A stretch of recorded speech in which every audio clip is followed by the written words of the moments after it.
الحمد لله نحمده ونستعينه ونستغفره ونؤمن به ونتوكل عليه ونعوذ بالله من شرور أنفسنا ومن سيئات أعمالنا من يهده الله فلا مضل له ومن يضلله فلا هادي له ونشهد أن لا إله إلا الله وحده لا شريك له ونشهد أن سيدنا وسندنا وحبيبنا وبارك وسلم وصلى الله تعالى على خيره خلقه محمد وعلى آله وصحبه وأزواجه وذرياته وأهل بيته أجمعين أما بعد فأعوذ بالله من الشيطان الرجيم بسم الله الرحمن الرحيم إنا أرسلناك شاهدا ومبشرا ونذيرا وداعيا إلى الله بإذنه سراجا منيرا وقد قال الله تعالى وما أرسلناك إلا رحمة للعالمين وقال النبي صلى الله عليه وسلم أنا خاتم النبي لا نبي بعدي او کما قال علیہ الصلوۃ والسلام کہ ہر ابتدا سے پہلے ہر انتہا کے بعد کہ ہر ابتدا سے پہلے ہر انتہا کے بعد ذات نبی بلند ہے ذات خدا کے بعد کہ دنیا میں جس قدر احترام کے قابل ہے لوگ میں سبھی کو مانتا ہوں مگر مصطفیٰ کے بعد۔ میرے عزیزوں، میرے نوجوانوں، آج میں سیرت کے متعلق کچھ عرض کرنا چاہتا ہوں کہ سیرت رسول اللہ صلی اللہ علیہ وسلم ایسا ہماگیر پہلو ہے، اس کے اوپر آج تک کوئی یہ نہیں کہہ سکا کہ سیرت کے اوپر بیانات مکمل ہو چکے، تعریفات مکمل ہو چکی۔ کائنات کا کوئی شخص ایسا پیدا نہیں ہوا جو آج تک سیرت کے متعلق یہ کہہ سکے کہ سیرت کے اوپر باتیں مکمل ہو چکی ہیں۔ حفیظ نائب 40,000 اشعار غزون کی شان میں لکھتے ہوئے یوں گویا ہوئے کہ تھکی ہے فکر رسا مدح باقی ہے، کہ قلم آبلا پا مدح باقی ہے، کہ ورق تمام ہوا مدح باقی ہے، کہ تمام عمر لکھا پھر بھی مدح باقی ہے۔ آپ ان 4 اشعاروں میں یہ بتانا چاہتے ہیں کہ میں ان کی زندگی کے بارے میں لکھتے لکھتے تھک گیا۔ کہتے ہیں کہ ورق جتنی بھی تھی وہ تمام کے تمام پر ہو گئی، یعنی ختم ہو گئی، لیکن میرے نبی کی تعریف مکمل نہیں ہوئی۔ کہتے ہیں کہ تمام عمر لکھا پھر بھی تعریف باقی ہے، یہاں تک کہ جان نکل گئی پھر بھی تعریف باقی ہے۔ میرے عزیزوں، میرے نوجوانوں، آج میں ان کے اسوہ حسنہ کو آپ کے سامنے بیان کرنا چاہتا ہوں۔ آپ دعا کریں کہ مجھے صحیح بات کہنے اور ہم سبوں کو اس پر عمل کرنے کی توفیق عطا فرمائے۔ میرے عزیزوں، میرے نوجوانوں، ہمیں یہ سوچنا چاہیے کہ ہم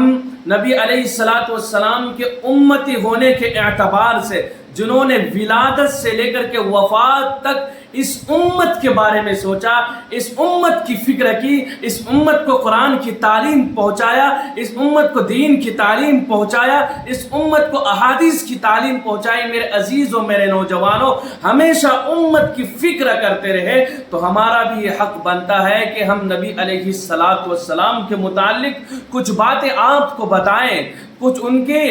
اصول اور ان کے پابندیوں کے بارے میں، ان کے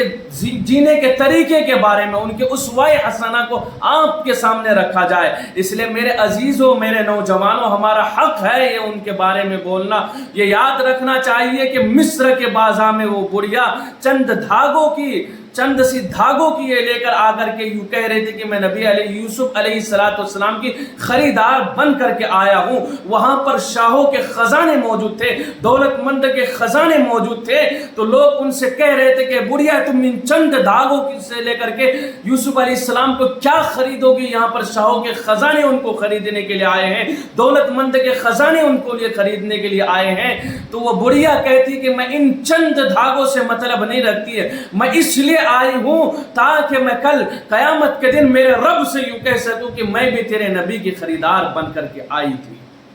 اس لیے میرے عزیزوں، میرے نوجوانوں، ہم بھی یہاں پر بیٹھے ہوئے ہیں سیرت رسول اللہ صلی اللہ علیہ وسلم کو سننے کے لیے اور اس پر عمل کرنے کے لیے، تاکہ کل بھی ہم یہ گواہی دے سکے کہ ہاں اے اللہ، میں نے بھی تیرے نبی کی سیرت کو سنا تھا، میں بھی تیرے نبی کا نام آیا تھا تو صلی اللہ علیہ وسلم میں نے بھی کہا تھا۔ اس لیے میرے عزیزوں، میرے نوجوانوں، کہ سیرت ایسا ہماگیر پہلو ہے، اس کے اوپر آج تک کوئی یہ نہیں سکا کہ سیرت کے اوپر بیانات مکمل ہو چکے، تعریفات مکمل ہو چکے، یہ کائنات ختم ہو سکتی ہے لیکن میرے نبی کی تعریف و توصیف مکمل نہیں ہو سکتی ہے۔ اس لیے میرے عزیزوں، میرے نوجوانوں،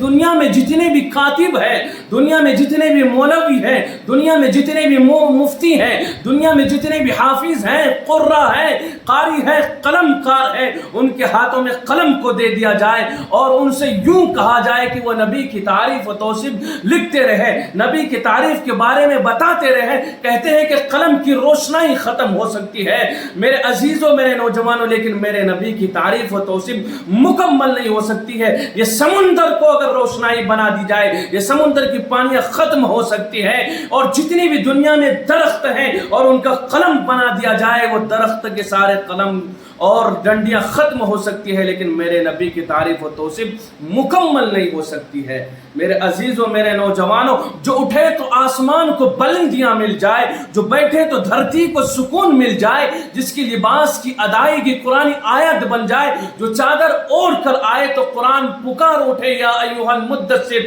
جو کملی اوڑھ کر آئے تو قرآن پکار اٹھے یا ایھا المزمل، جو خلوتوں میں سب ہیں، جو سرب و سجدہ بھی ہیں، سر بکب بھی ہیں، جو مجاہد بھی ہیں،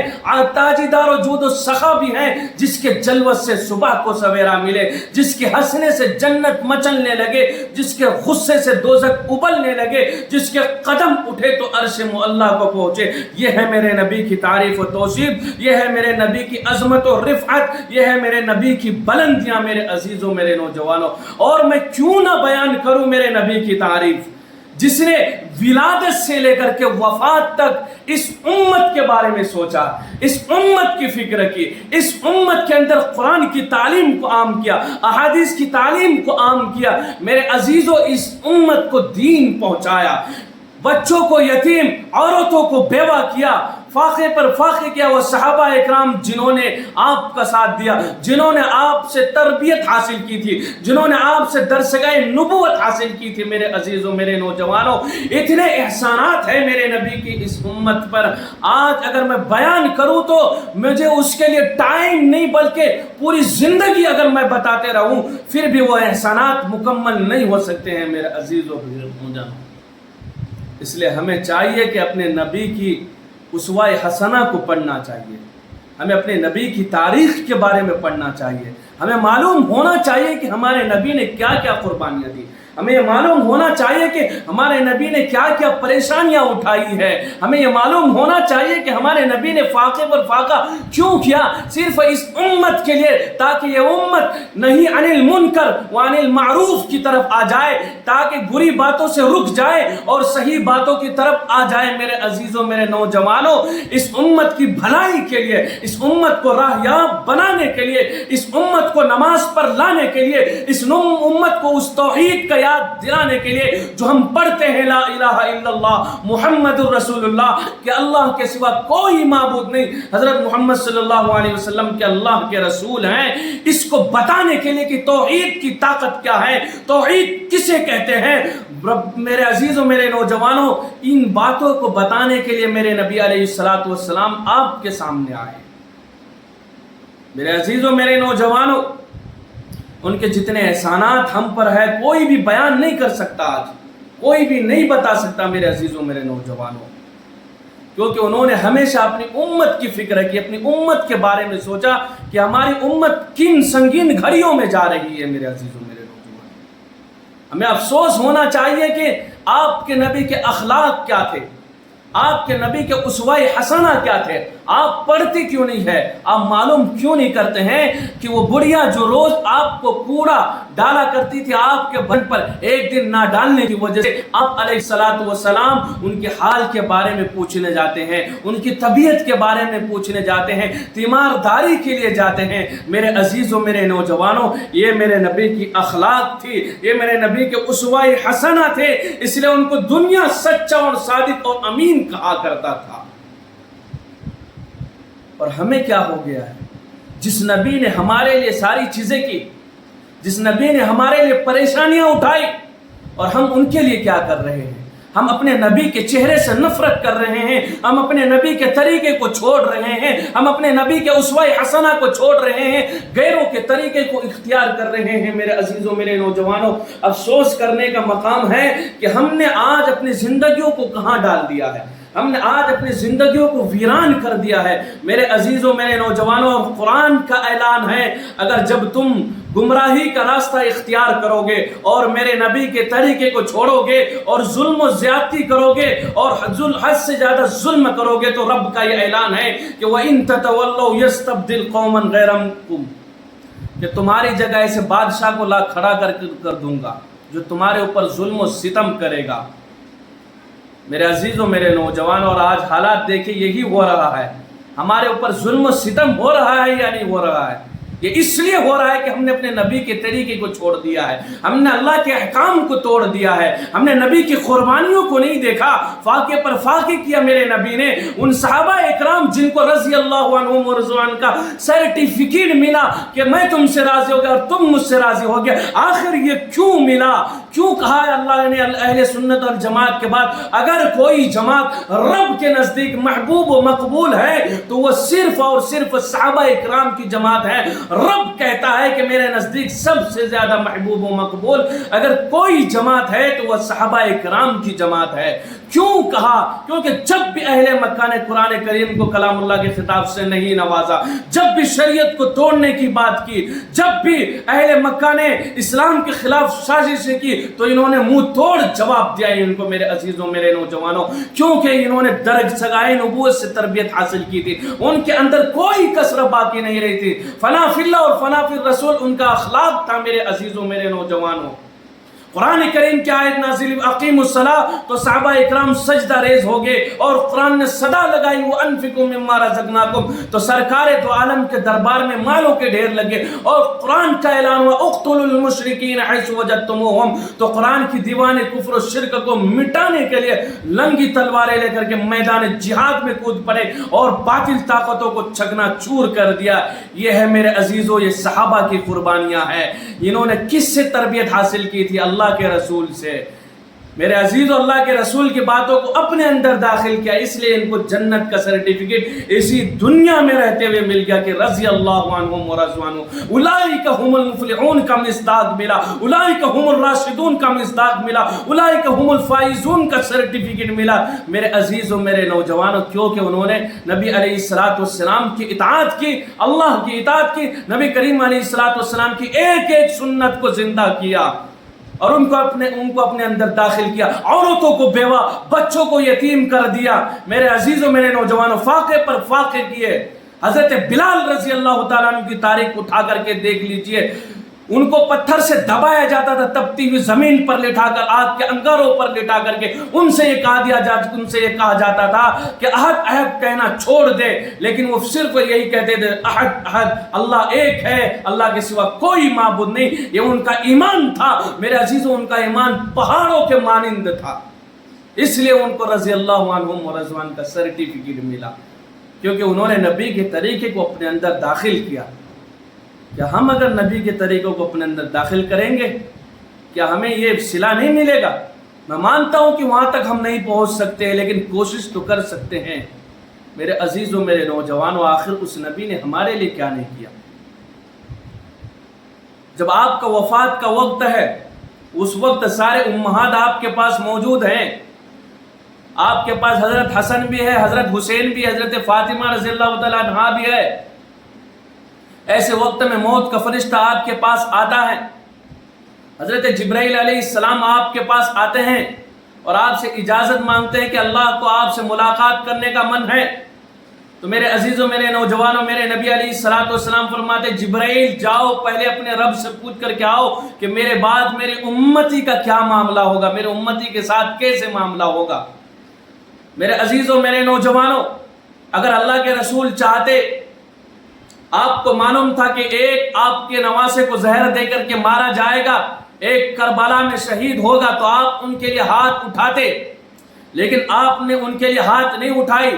آپ نے یہ کہا کہ جبرائیل جاؤ رب سے پوچھ کر کے آؤ کہ میرے امتی کے ساتھ کیا معاملہ ہوگا۔ میرے عزیزوں، میرے نوجوانوں، وہ نبی جنہوں نے ولادت سے لے کر کے وفات تک اس امت کی خاطر اپنے آپ کو، اس امت کے خاطر اپنے آپ کو صرف کر دیا، اس امت کے خاطر اپنے آپ کو فاقے میں رکھا۔ آپ چاہتے تو پہاڑ کو سونا بنا دیا جاتا، لیکن آپ نے فاقہ کیوں؟ تاکہ کل میری امت اس راستے سے گزرے گی، تاکہ انہوں صبر اختیار کرنا پڑے گا ان کو۔ میرے عزیزوں، میرے نوجوانوں، لیکن ہم نے اس نبی کے لیے کیا کیا؟ ہم نے اس نبی رحمت کے لیے کیا کیا؟ میرے عزیزوں، میرے نوجوانوں، بات یہی ختم نہیں ہوتی ہے۔ کل قیامت کے دن جب لوگ سب اپنی اپنی فکر کریں گے، حضرت آدم علیہ السلام بھی موجود ہوں گے، حضرت نوح علیہ السلام، حضرت موسیٰ علیہ السلام، حضرت عیسیٰ علیہ السلام، ساری کے ساری نبی اپنی فکروں میں رہیں گے۔ ایک واحد نبی ہوگا جو یا امتی کہہ رہا ہوگا سجدے میں گر کر کے۔ وہاں بھی ہمیں نبی نہیں چھوڑیں گے میرے عزیزوں، میرے نوجوانوں۔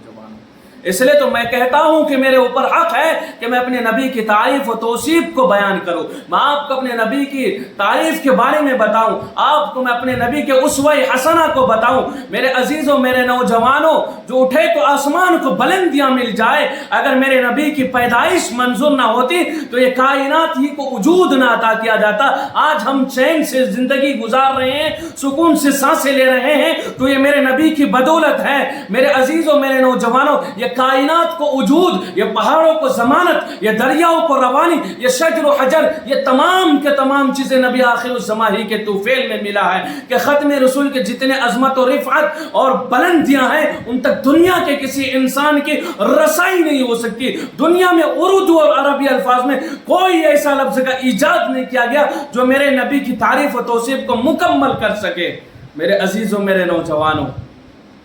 ہمیں افسوس کرنے کا مقام ہے کہ میرے نبی کا یتیموں کے ساتھ کیا معاملہ تھا۔ میرے نبی نے کہا کہ یتیموں کے ساتھ ہمدردی کا معاملہ کرو، یتیموں کے ساتھ محبت کا معاملہ کرو، لیکن آج ہم یتیموں کے مال کو ہڑپ رہے ہیں، آج ہم اپنے رشتہ داروں کے مال کو ہڑپ رہے ہیں، آج ہم اپنے بہنوں کے مال کو ہڑپ رہے ہیں۔ کیا آپ نبی علیہ الصلوۃ والسلام کے طریقے کو اپنے اندر داخل کر رہے ہو؟ کیا آپ اسوہ حسنہ کو اپنے زندگی کے اندر لا رہے ہو؟ نہیں نہیں میرے عزیزوں، میرے نوجوانوں، دھوکہ دینا، فریبی کرنا، حرام کرنا، زنا کاری کرنا ہمارا شیوا بن چکا ہے، ہمارا طریقہ بن چکا ہے۔ میرے عزیزوں، میرے نوجوانوں، سدھر جاؤ، اپنے نبی کی تاریخ کو یاد کرو، اپنے نبی کی قربانیوں کو یاد کرو، صحابہ کرام کی قربانیوں کو یاد کرو۔ میرے عزیزوں، میرے نوجوانوں، میرے نبی علیہ الصلوۃ والسلام نے یتیموں کے ساتھ کیا معاملہ کیا؟ یتیموں کے سر پر آپ نے ہاتھ رکھا۔ میرے عزیزوں، یتیموں کا ہمدرد بنے، ضعیفوں کا ہمدرد بنے۔ میرے عزیزوں، میرے نوجوانوں، آپ کو تو معلوم ہوگا عید کے موقع پر جب اللہ کے رسول علیہ الصلوۃ والسلام عید کے لیے جاتے ہیں تو ایک چھوٹا سا بچہ بیٹھ کر کے رو رہا ہوتا ہے، تو اللہ کے رسول اسے سینے سے لگاتے اور پوچھتے کیوں رو رہا؟ کہتا ہے کہ میرا باپ جنگ میں شہید ہو گیا، نہ باپ ہے نہ ماں ہے۔ تو اسے سینے سے لگاتے اور سینے سے لگا کر کے حضرت عائشہ رضی اللہ تعالیٰ عنہ کے پاس لے جاتے اور عائشہ سے کہتے ہیں کہ عائشہ آج سے تو اس کی ماں ہے اور میں اس کا باپ اور حسن حسین اس کا بھائی ہے۔ میرے عزیزوں، میرے نوجوانوں، سمجھو کہ اللہ کے رسول نے یتیموں کے ساتھ کیسے معاملہ کیا، اور اللہ کے رسول کاندھے پر بٹھا کر کے اسے عیدگاہ کی طرف لے جاتے ہیں۔ لوگ وہ خوشی محسوس کرتا ہے کہ آج مجھے میرے باپ سے بھی زیادہ خوشی محسوس ہو رہی ہے کہ میں اللہ کے رسول کے کاندھے پر بیٹھ کر کے سواری کر رہا ہوں اور جا رہا ہوں۔ میرے عزیزوں، میرے اور ہم نے کیا کیا؟ رشوت لینا، حرام خوری کرنا، زنا کرنا، جھوٹ بولنا، فریبی کرنا، دھوکہ دینا، یہ ہمارا شیوا بن چکا ہے۔ اور ہم اپنے نبی کے سیرت سے بھی نفرت کرتے ہیں، غیروں کے سیرت کو اختیار کرتے ہیں، غیروں کے طریقے کو اختیار کرتے ہیں، ایکٹروں کے طریقوں کو اختیار کرتے ہیں۔ کیا اس نبی کو کل یہ دیکھ کر کے اس نبی کو تکلیف نہیں ہوگی؟ میرے عزیزوں، میرے نوجوانوں، کیا آپ ان کے طریقے کو اختیار کرتے ہیں جس میں حدیث میں کہا گیا کہ من تشبہ منہم فہو منہم؟ جو شخص کسی قوم کی مشابہت کو اختیار کرے گا وہ ان میں سے ہوگا کہ آپ کو یہ اچھا لگے گا کل قیامت کے دن حامان، قارون، فرعون کے لائن میں کھڑا کر دیا جائے گا۔ میرے عزیزوں، میرے نوجوانوں، یقیناً آپ کو اچھا نہیں ہوگا۔ اس لیے کسی قوم کی مشابہت کو اختیار نہیں کرنی چاہیے میرے عزیزوں، میرے نوجوانوں۔ افسوس کرنے کا مقام ہے آپ نے کیا کیا ہے، آپ نے اپنے نبی کی سیرت کو کیوں نہیں پڑھا ہے، آپ نے اپنے نبی کی سیرت کو کیوں نہیں کھنگالا ہے، آپ نے اپنے نبی کی قربانیوں کو کیوں نہیں دیکھا ہے۔ آپ کے نبی علیہ الصلوۃ والسلام تو غیروں کی بھی دربار پر گئے، دین کی دعوت کو عام کیا، دین کی دعوت کو چلایا، پتھر بارش ہوئی۔ میرے عزیزوں نوجوانوں، آپ کو بتانا چاہتا ہوں، جب علیہ الصلوۃ والسلام طائف والوں کے پاس گئے اور طائف والوں کو اللہ کے رسول نے کہا کہ میں تمہارا ناصح ہوں، میں تمہیں آباد کرنے کے لیے آیا ہوں، میں تمہیں گمراہی سے نکال کر کے، دلدل سے نکال کر کے اچھائی کے راستے پر لانے آیا ہوں، میں تمہیں دین سکھانے کے لیے آیا ہوں، میں تمہیں بڑوں کا ادب آدر بتانے کے لیے آیا ہوں، میں تمہیں اس گمراہی سے نکال کر کے، دلدل سے نکال کر کے اچھائی کے راستے پر لانے کے لیے آیا ہوں۔ لیکن نہ میرے عزیزوں، میرے نوجوانوں، طائف والوں نے میرے نبی کے ساتھ کیا کیا، میرے نبی نے ہمدردی کی اور طائف والوں نے میرے نبی کو تکلیف دی۔ میرے عزیزوں، میرے نوجوانوں، طائف والوں نے میرے نبی پر پتھرے برسائے اور اوباش لڑکوں کو لگا دیا، ان کا مذاق بناتے رہے، یہاں تک کہ سر سے بال سے لے کر کے ناخن، پیر کے ناخن تک لہو لہان ہو گئے۔ میرے عزیزوں، اتنا ستایا میرے نبی کو، اتنا ستایا میرے نبی کو، بلکہ چہرہ انور کو زخمی کر دیا میرے عزیزوں، میرے نوجوانوں، یہاں تک کہ عرش کا فرشتے تہلکہ مچا دیتے ہیں، کانپ جاتے ہیں عرش۔ رب غصے میں آ جاتا ہے، رب کا عرش غصے میں آ جاتا ہے، رب ہواؤں کے فرشتوں کو حکم کرتا ہے، دریاؤں کے فرشتوں کو حکم کرتا ہے، چاروں طرف کے فرشتے حاضر ہوتے ہیں اور اللہ کے رسول سے پوچھتے ہیں، اللہ کے رسول آپ صرف یہ حکم دے دیجئے ان کو دونوں پہاڑوں میں ملا کر کے، ان کا پیس کر کے ان کا خیمہ بنا دوں۔ لیکن میرے رسول نے کہا کہ وَمَا أَرْسَلْنَاكَ إِلَّا رَحْمَةً لِّلْعَالَمِينَ، نہ میں اس دنیا کو آباد کرنے کے لیے آیا ہوں، میں اس دنیا میں رحمت بن کر کے آیا ہوں، زحمت بن کر کے نہیں آیا۔ یہ نہیں ان کی نسلیں ضرور سدھریں گے۔ یہ ہے میرے نبی کی تعریف و توصیف، یہ ہے میرے نبی کی وضاحت۔ میرے عزیزوں، یہ میرے نبی نے تکلیف کھائی ہے لیکن کبھی بھی کسی کو بد دعا ہی نہیں دی، کبھی بھی کسی کو گالی نہیں دی میرے عزیزوں، میرے نوجوانوں۔ اور آج ہم کیا کر رہے ہیں اس نبی کے لیے؟ میرے عزیزوں، میرے نوجوانوں، میرے رب نے قرآن میں الف سے لے کر کے یہاں تک میرے نبی کی تعریف کو لکھ دیا۔ میرے رب نے قرآن میں الف کو لکھا، نبی کو انسان بنا دیا، با لکھا نبی کو برہان بنا دیا، تا لکھا نبی کو تطہیر بنا دیا، سا لکھا نبی کو ثقلین بنا دیا، جیم لکھا نبی کو جوہر بنا دیا، ہا لکھا نبی کو حاجی بنا دیا، خا لکھا نبی کو ختم الرسل بنا دیا، دال کو لکھا نبی کو داعی بنا دیا، زال لکھا نبی کو ذاکر بنا دیا، را لکھا نبی کو رہبر بنا دیا، زا لکھا نبی کو زاہد بنا دیا، سین لکھا نبی کو ساقی بنا دیا، شین لکھا نبی کو شافی بنا دیا۔ میرے عزیزوں، سین لکھا نبی کو ساقی بنا دیا، شین لکھا نبی کو شافی بنا دیا، صاد لکھا نبی کو صادق بنا دیا، ذات لکھا نبی کو ضامن بنا دیا، طا لکھا نبی کو طٰہٰ بنا دیا، ذا لکھا نبی کو ضامن ظہور بنا دیا۔ میرے عزیزوں، میرے نوجوانوں، قاف کو لکھا نبی کو قمر بنا دیا، کاف کو لکھا نبی کو کریم بنا دیا، لام لکھا نبی کو لطیف بنا دیا، میم لکھا نبی کو محمد بنا دیا، فا لکھا نبی کو فضل ربی بنا دیا، واو لکھا نبی کو